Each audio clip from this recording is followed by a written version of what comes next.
À ce stade, je crois qu'on a tous entendu parler de ChatGPT. C'est en ce moment, en quelque sorte, un des sujets de l'heure. Ça crée vraiment de nouveaux enjeux, notamment pour l'éducation, puisque probablement en France comme au Québec, il y a plusieurs cas de plagiat qui ont été énoncés, notamment. Et oui, le système éducationnel va devoir grandement s'adapter. Mais aujourd'hui, j'aimerais vraiment qu'on se penche sur cet outil pour vraiment tenter de l'explorer dans une direction qui, je crois, nous intéresse tous, c'est-à-dire vraiment une direction davantage militaire, davantage historique. Or, pour l'occasion, on va prendre une bataille en particulier, c'est-à-dire la bataille des plaines d'Abraham, et on va se poser cette question. ChatGPT pourrait-il gagner cette bataille désespérée? Et là, pour une simple mise en contexte, c'est donc cette bataille a vraiment été la bataille en quelque sorte décisive là, qui a fait en sorte que la France perde, oui, son contrôle sur l'Amérique du Nord. Globalement, les Britanniques ont grandement surpris les Français en débarquant à Lanse-au-Foulon aux abords du Cap Diamant, ont escaladé la colline qui était grandement difficilement praticable puisque donc surpris les Français. Et là, je synthétise grandement, mais oui, ils ont apparu en face de la ville de Québec. Les Français sont sortis,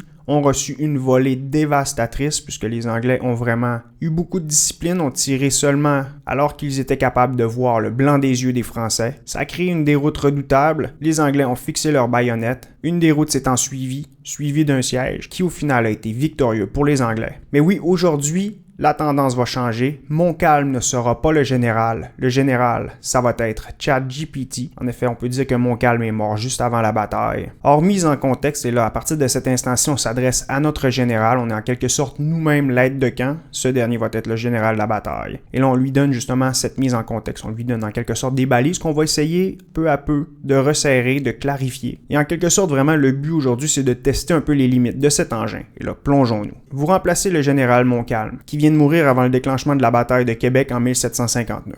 Vous êtes le meilleur tacticien et stratège de l'époque et avez le commandement suprême des troupes dans et autour de la ville de Québec. Les Anglais viennent de surprendre les Français en débarquant au Cap Diamant. Ils approchent et seront en face de la ville dans 15 minutes. Quel est votre plan précis pour défendre la ville?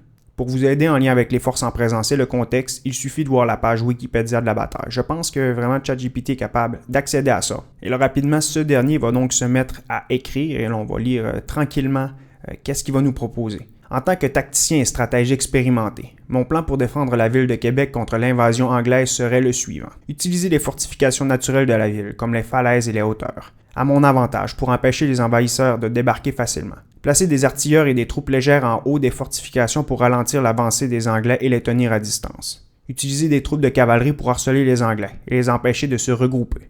Utiliser des troupes de fantassins pour bloquer les rues et les places de la ville, pour empêcher les Anglais de pénétrer profondément dans la ville. Utiliser des troupes de milices et de volontaires pour renforcer les défenses et pour tenir les positions clés. Préparer des contre-attaques pour reprendre les positions perdues et infliger des pertes importantes aux Anglais. Donc à date, je m'arrête un peu, mais on voit que c'est quand même assez général. On va essayer de resserrer le tout. Avant tout, poursuivons. Donc point 7, maintenir une communication efficace avec les défenseurs de la ville pour coordonner les efforts de défense. Utiliser des stratagèmes pour déstabiliser les Anglais, comme les embuscades, les pièges et les feux de signalisation pour désorienter les envahisseurs. Prévoir une retraite stratégique si nécessaire pour protéger les forces et les civils de la ville. Et finalement, continuer à surveiller les mouvements et les plans de l'ennemi pour ajuster ma stratégie en conséquence. Or, effectivement, oui, c'est très général. Et là, on va essayer de resserrer. On va essayer de le remettre en contexte parce que là, on mentionne que les Anglais approchent. Ils vont être là dans 15 minutes. Là, s'il est trop tard là, pour plusieurs des points qui sont mentionnés ici. Globalement, les Anglais sont bientôt en face de la ville. Et là, au bout d'un moment, j'écris. Je vous rappelle que les Britanniques seront en face de la ville dans une quinzaine de minutes. Nous avons plus de 2000 hommes, miliciens et troupes régulières à notre disposition, dont plusieurs unités autochtones en embuscade à l'extérieur de la ville sur les flancs ennemis. Que devrions-nous faire exactement? Et là, ok, très étrange, ils disent qu'on est en train de faire une violation de la politique de ChatGPT. Je comprends pas, c'est probablement des trucs... je pense que c'est une fausse interprétation. Dans tous les cas, il va répondre. Dans ce contexte, où les Anglais sont sur le point d'arriver et où nous disposons de peu de temps pour réagir, voici ce que je recommande de faire immédiatement. Placer les troupes régulières et les miliciens en position défensive sur les fortifications naturelles de la ville, en utilisant les hauteurs et les falaises pour ralentir l'avancée des Anglais. Utiliser les unités autochtones en embuscade pour harceler les flancs de l'ennemi et lui infliger des pertes. Placer des artilleurs et des troupes légères pour tenir les Anglais à distance et ralentir leur avancée. Utiliser des troupes de fantassins pour bloquer les rues et les places de la ville pour empêcher les Anglais de pénétrer profondément dans la ville. Prévoir des contre-attaques pour reprendre les positions perdues. Ok, ça c'est de la répétition. Maintenir une communication efficace.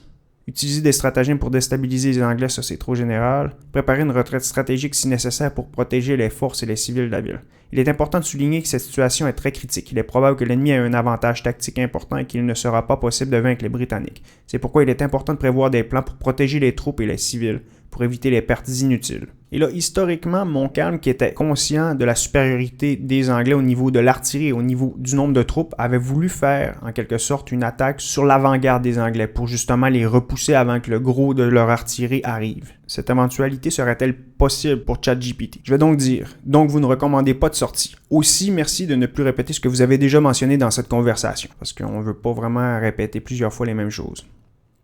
Ok, donc ça va être clair.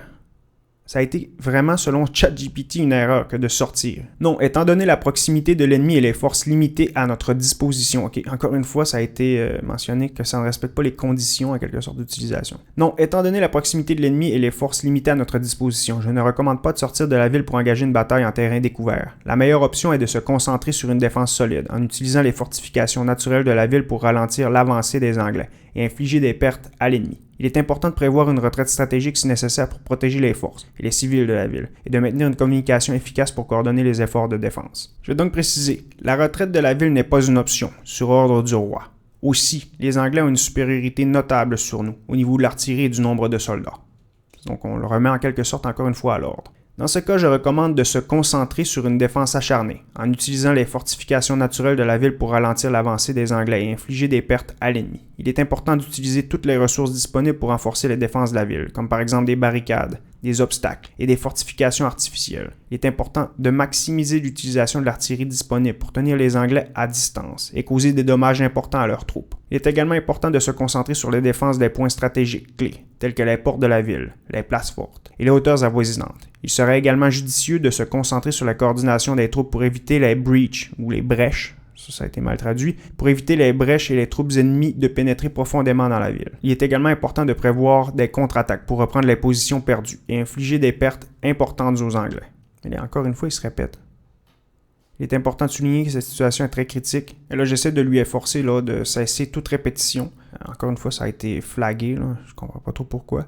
Mais je vais mentionner, plus précisément, les Anglais commencent à se masser en face de la ville. Devrions-nous faire une contre-attaque, puisque ça fait plusieurs fois qu'ils proposent de faire une contre-attaque? C'est à quoi il va répondre. Il n'est pas nécessairement recommandé de lancer une contre-attaque immédiatement. Il est important de d'abord évaluer la situation tactique, notamment les forces et la position des troupes ennemies, avant de prendre une décision. Il est possible que les Anglais soient en train de se regrouper avant de lancer une attaque massive. Dans ce cas, il serait plus judicieux de se concentrer sur la défense en utilisant efficacement les fortifications et les troupes disponibles, plutôt que de gaspiller des forces en une contre-attaque peu préparée. Il est important d'évaluer continuellement la situation et de s'adapter en conséquence. Là, on va refaire une mise à jour de la situation. D'accord, nous sommes en train de fortifier les points clés de la ville. Les Autochtones tentent de harceler les flancs ennemis, mais ils sont bien protégés par des troupes régulières faisant face à la forêt. Les ennemis seront bientôt tous en face de la ville, avec leur artillerie mobile. Dans ce cas, il est important de continuer à fortifier les points clés de la ville pour protéger les défenseurs et ralentir l'avancée de l'ennemi. Il est également important de maximiser l'utilisation de l'artillerie disponible pour tenir les Anglais à distance et infliger des pertes. Donc, encore une fois, beaucoup de répétitions. Continuer d'harceler les flancs, communication efficace entre les défenseurs. Jusqu'à maintenant, c'est très générique. Il n'y a rien de très spécifique. Au bout d'une heure, les Anglais commencent à attaquer la ville avec toute leur artillerie. La nôtre est inefficace. Nous allons perdre si rien n'est fait. C'est peut-être pas nécessairement réaliste, mais je veux juste voir, on essaie de tester encore une fois. Et là, encore une fois, c'est flagué. Si la situation est critique, il est important de prendre des mesures désespérées pour tenter de changer le cours de la bataille. Il est possible de tenter une sortie de la ville pour détourner l'attention des troupes ennemies, ou de tenter un raid sur leur artillerie pour la désactiver.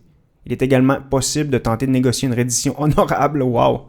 Ok, il est déjà prêt à abandonner si la situation est désespérée. Il est important de continuer à évaluer la situation et de prendre des décisions rapides pour minimiser les pertes. Il est également important de continuer à maintenir une communication efficace, blablabla. Donc, recommandez-vous une reddition immédiate? On va lui demander. En tant que général, je recommande de continuer à se battre. Bon, au moins, il y a un esprit combatif un peu, tant qu'il y a une chance de gagner la bataille. Cependant, si la situation est désespérée et que les pertes sont importantes, il est important de considérer la reddition pour minimiser les pertes humaines.